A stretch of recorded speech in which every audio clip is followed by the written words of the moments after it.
Okay.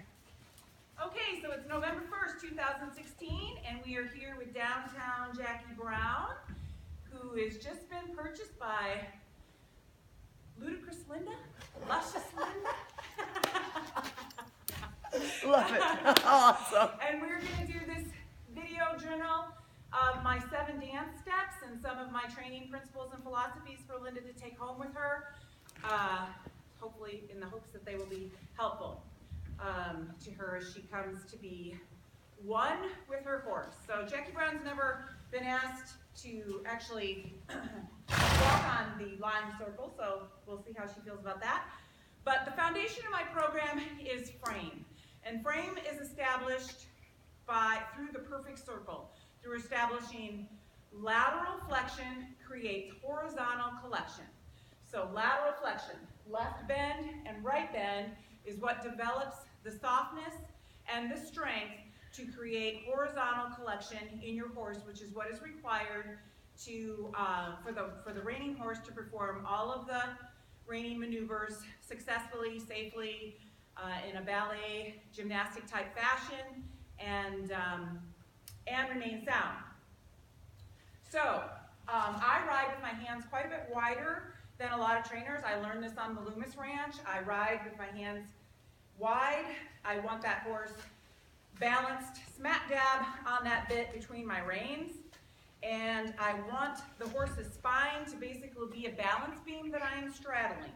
So I'm cognizant of where the saddle horn is in relation to the horse's spine and where my belly button is in relation to the saddle horn and the horse's spine at all times. I try to keep that spine, particularly in the finished horse, facing the horizon, straight up and down. But there will be an appropriate amount of lateral bend to the spine, and dramatically so when we're doing these dance steps.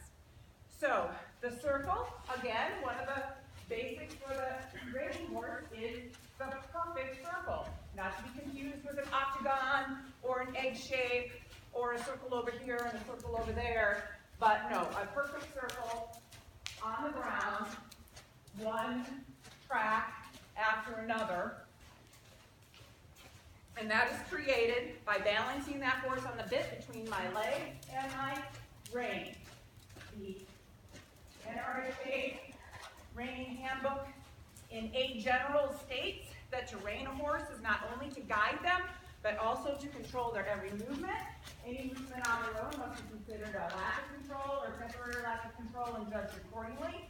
The best reined horse will be willingly guided and dictated to completely.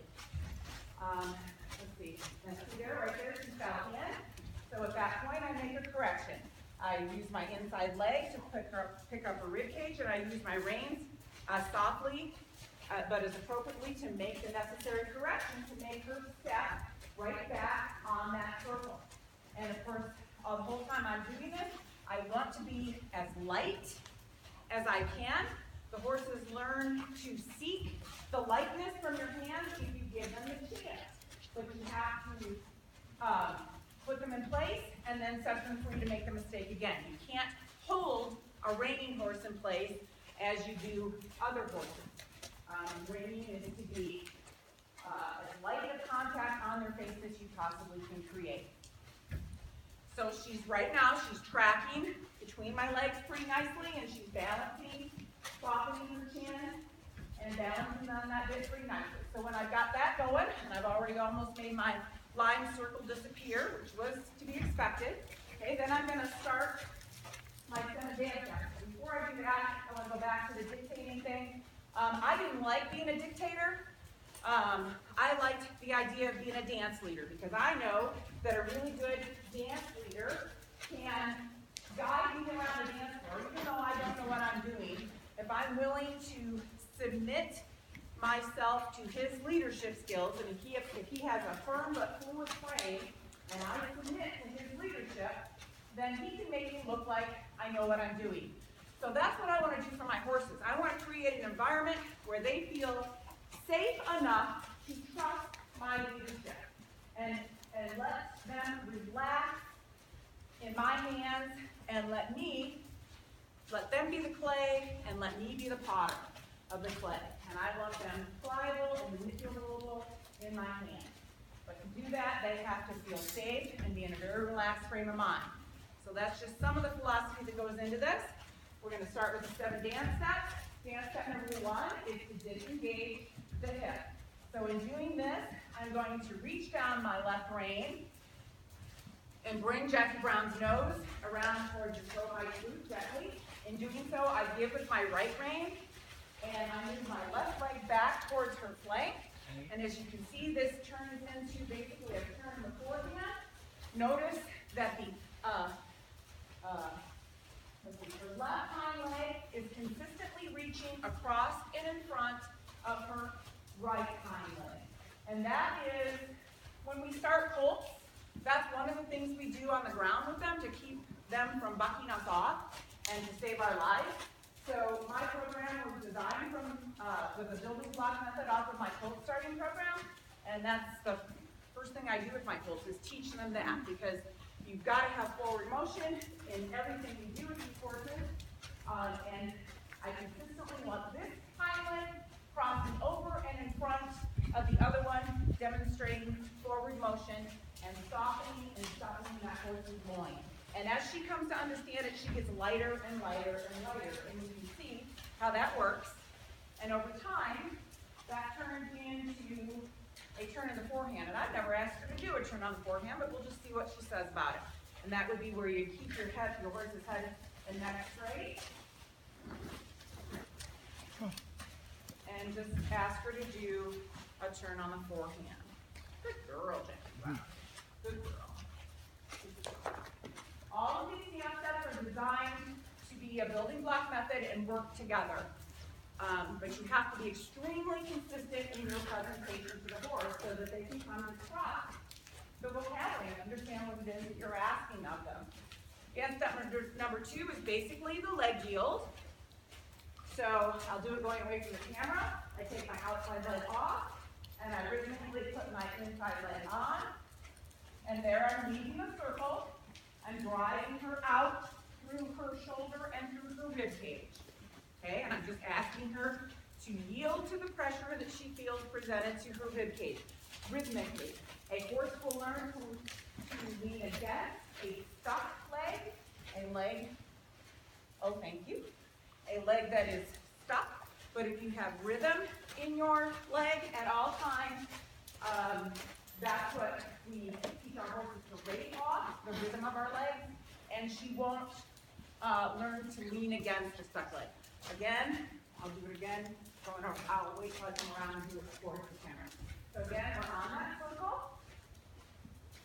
and I want her supported both sides of her face. I take my outside leg off, opening the door for her to go through, and gently, rhythmically bump her through her shoulders right there where my leg hangs in the stirrup. And of course that equates to being able to guide her on the large fast circle or the small slow circle. I want to be able to guide her at any moment with my legs and not have to depend on my rein so much. Dance step number 3 is probably one of the most advanced skills that I teach my horses, and it's a skill that most trainers overlook. I see lots of people's eyes roll around in their head when I try to explain it. But in this dance skill, we ask Jackie Brown to turn her head and neck at a right angle to her shoulder, while she allows me to drive her body with my legs around the circle. So I'm making gentle adjustments to either side of her chin as I feel she needs it. Good girl. Good girl. And I'm asking her to. So here she is honoring the presentation of my head. There she kind of fell out a little bit. Here she's honoring the presentation of my hand to her head and neck. So she's honoring that request, as well as honoring the request I'm making to her body through each leg independently. That's a good girl, Jackie Brown. Good girl. That's huge. And when you think about it, that communication, how much communication is going on there, think what it would take for you to walk a straight line from point A at this end of the arena to point B at this end of the arena with your head turned around at a right angle, not being able to use your line of sight. That is what we are asking the horses to do. And to do that, they have to make a shift mentally. They have to trust the communication that I'm presenting to them, and they have to follow my lead and submit themselves and trust me that I won't get them in trouble, that I'm not going to, lead them into a lion's den or because I've screwed up with their line of sight. They're never going to be found walking around in the pasture with their head turned around at a right angle, walking a straight line. But that's what I'm asking them to do. And so to do that, they have to curl up their body and drive their leg. And that's what flexion is all about. Learning to curl their body, lift their abdominal cavity, soften their chin, and drive their legs very specifically. So that's one of the reasons why that dance step is so important. Dance step number 4 is the reverse arc. Head to the outside, shoulders to the inside.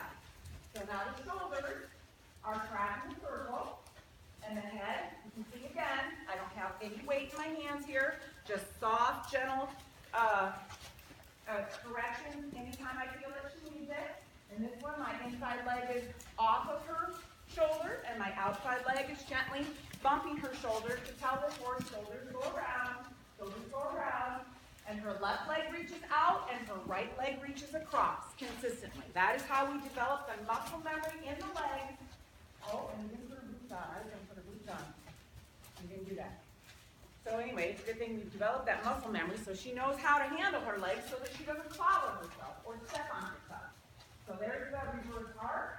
Head to the outside, shoulders to the inside. At this point, my weight is distributed down my inside leg.